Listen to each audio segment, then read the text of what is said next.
사이다 무비튼. 내 이름은 한가정.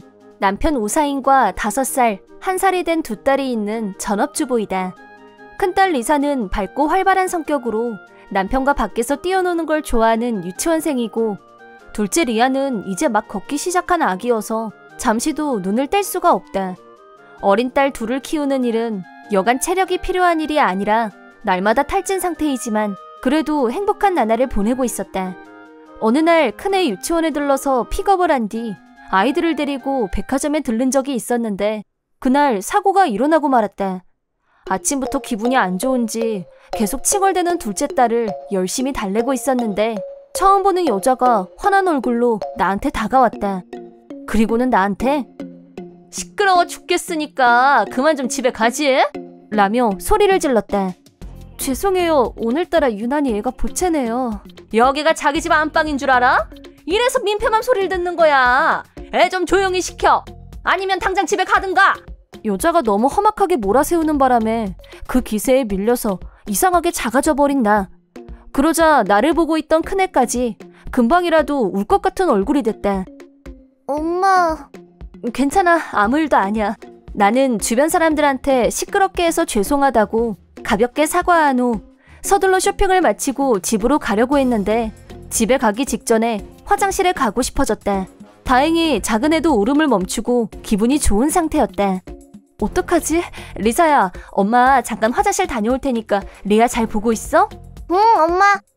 큰애한테 작은 애를 맡기고 화장실에 들어갔는데 바로 등 뒤에서 큰애의 울음소리가 들렸다.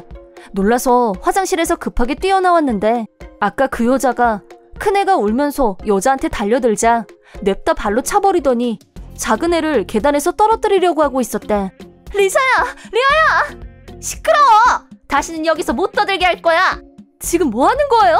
달려가서 여자를 말렸지만 작은 애가 계단에서 굴러떨어지는 걸 막아내지 못했고 리아는 지금까지 들어본 적이 없을 정도로 큰 소리로 울기 시작했다. 도망치는 여자를 잡을 생각보다는 본능적으로 작은 애한테 달려갔고 구급차를 불렀다.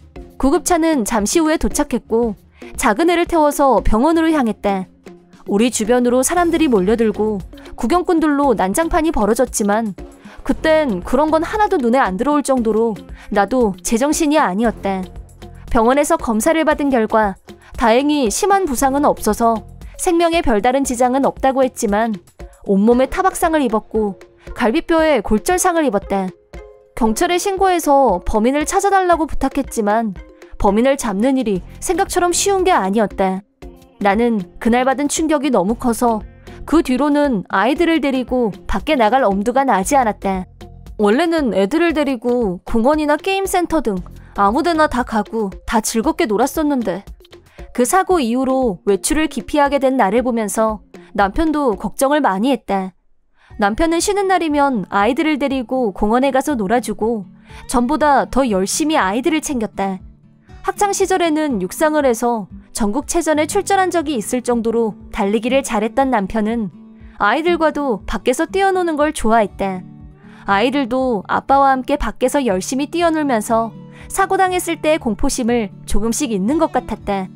나 역시 남편의 배려 속에서 그날의 충격과 죄책감이 조금씩 치유돼 가던 와중에 주말에 집에 놀러 오신 시부모님이 이런 말씀을 하셨다. "얘, 오늘은 우리가 애들 봐줄 테니까 오래간만에 둘이서 나가서 바람이라도 좀 쐬고 와." "진짜? 둘이서만 나가본 지가 언제야. 우리 나가자." "정말 그래도 돼요?" "가정이 너도 나가서 기분 전환하면 한결 기분이 좋아질 거야. 걱정 말고 다녀와." "어머님, 감사합니다." 시어머님 말씀 덕분에 생각지도 못했던 남편과 둘만의 데이트를 하게 됐다. 오전 중에 외출을 하게 된 우리는 아울렛에 가서 애들 옷도 사고 밥도 먹고 오랜만에 둘이서 오붓한 시간을 즐겼다. 그 사건 이후 이렇게 편한 마음으로 아무 걱정 없이 하루 종일 지낸 건 처음이었고 시어머님 말씀대로 정말 기분 전환이 된 좋은 하루였다. 벌써 저녁 먹을 때가 다 됐네. 오늘 진짜 잘 놀았다. 이렇게 가끔 둘이서만 외출하는 것도 필요한 것 같아. 어머님한테 진짜 감사드려야겠어. 비 온다. 그러게, 내가 가서 차 갖고 올 테니까 당신은 여기서 기다려? 응, 고마워.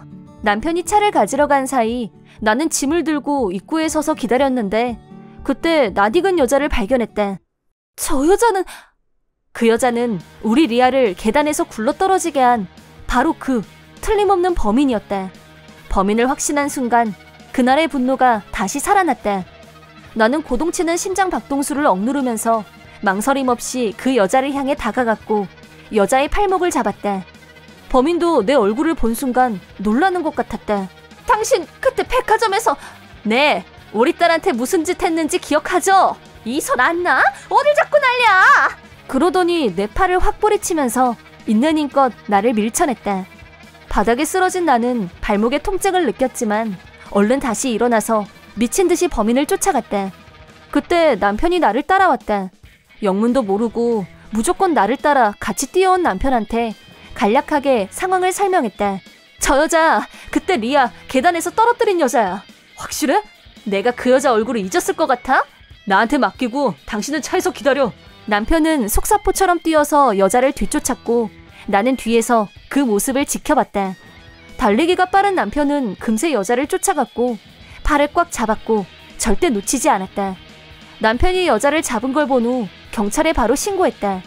여자는 남편 소나기에서 벗어나려고 발버둥을 쳤다. 이 손 못 나? 내가 뭘 어쨌다는 거야? 당신 나 알아? 지금 경찰 불렀어. 잘했어. 니들 뭐 하는 것들이야? 이건 놓고 얘기해. 잠자코 기다려. 경찰이 도착한 후 여자는 경찰서로 연행됐고 조사를 받았다. 처음엔 범행을 극구 부인했지만 CCTV 영상을 보여주자 마지못해서 자기가 했다고 자백했다고 한다. 범행 동기는 백화점에서 애가 우는 소리가 너무 시끄러워서 라는 인간적으로 보기 힘든 패륜적인 이유였다. 범인은 막판에 사과하고 싶다는 말을 했다는데 우리는 겨우 1살짜리 아이한테 그토록 위험한 짓을 저지르고 몸과 마음에 깊은 상처를 남긴 범인을 도저히 용서할 수가 없었다. 범인은 상해죄로 체포됐고 위자료 지불을 명령받았다. 범인이 체포된 후 한결 마음이 가벼워졌었는데 어느 날 불쑥 범인과 범인의 직장 상사가 집으로 찾아왔다. 그때 처음으로 알게 된 사실이지만 범인의 직업은 자그마치 어린이집 교사였다. 그 말을 듣는 순간 나도 남편도 놀라다 못해 기가 막혀서 숨이 안 쉬어졌다. 어린이집 교사? 당신이? 네, 매일매일 애들 돌보는 게 힘들어서 쉬는 날만큼은 애들한테서 완전히 벗어나고 싶었는데 또 애 우는 소리가 들리니까 너무 짜증이 올라와서 그만. 정말 죄송하게 됐습니다. 저희 측에서도 엄중 주의를 줄 생각으로 있으니까 두 분은 이번 일을 세상에 알리지 말아주셨으면 하는 부탁을 드리려고 찾아왔습니다. 우리도 이 일을 세상에 크게 떠들 생각은 없습니다. 보시면 알겠지만 저 정말 반성하고 있어요. 따님한테도 직접 사과하게 해주세요. 그건 안 돼요. 아직 우리 아이가 그때 받은 충격이 다 나은 게 아니니까 다시 한번 정말 죄송했습니다. 겉으로 보기엔 눈물까지 흘리면서 반성하는 걸로 보이는 범인에게 남편이 분노를 억누르며 한마디 충고를 했다. 당신은 어린이집 교사를 할 자격이 없어. 저 정말 반성하고 있어요. 진짜 잘못했다고 생각해요. 그러니까 두 분도 저 용서해주세요. 당신 때문에 우리 가족이 얼마나 공포에 떨고 있는지 알아? 겨우 1살짜리 어린애한테 한 짓을 생각해봐. 더구나 어린이집 교사란 사람이 그러고도 쉽게 용서받길 바랄 수 있어? 우리는 사과를 받지 않았고 범인을 그대로 내쫓았다. 그 후 어린아이에게 묻지마 폭력을 행사한 범인이 어린이집 교사였다는 사실이 알려지면서 매스컴에서 난리가 났다. 자기 상사와 같이 사과를 하러 찾아왔지만 우리가 사과를 받아들이지 않았다는 것도 이유 중 하나가 되어 직장에서 해고된 범인은 매스컴을 비롯한 SNS에서 혐오 인사가 되는 바람에 다른 직장을 찾기도 어려워졌고 생활에도 직격탄을 맞았다. SNS에서 순식간에 신상이 털리는 순간 직장은커녕 밖에 나가는 것도 무서울 정도가 됐고 인근 주민으로부터 항의가 끊이지 않으면서 여자는 몇 번이나 이사를 다녀야 했는데 그 덕에 빚만 쌓여갔다. 지금은 지방 어디에서 거의 숨어 살다시피 하고 있다고 한다. 범인이 저지른 잘못은 결국 자기 자신에게 화살이 되어 돌아온 건 말할 것도 없다. 우리는 범인이 멀리 이사 갔다는 사실을 알게 된 후 안심하고 생활할 수 있게 됐다. 아이들도 사고 당시의 기억을 떠올리며 울면서 패닉을 일으키는 일도 차츰 없어졌고 예전처럼 밝은 모습을 되찾게 됐다. 예기치 못한 일로 다시 피해자가 되는 일이 절대 다시는 일어나지 않기를.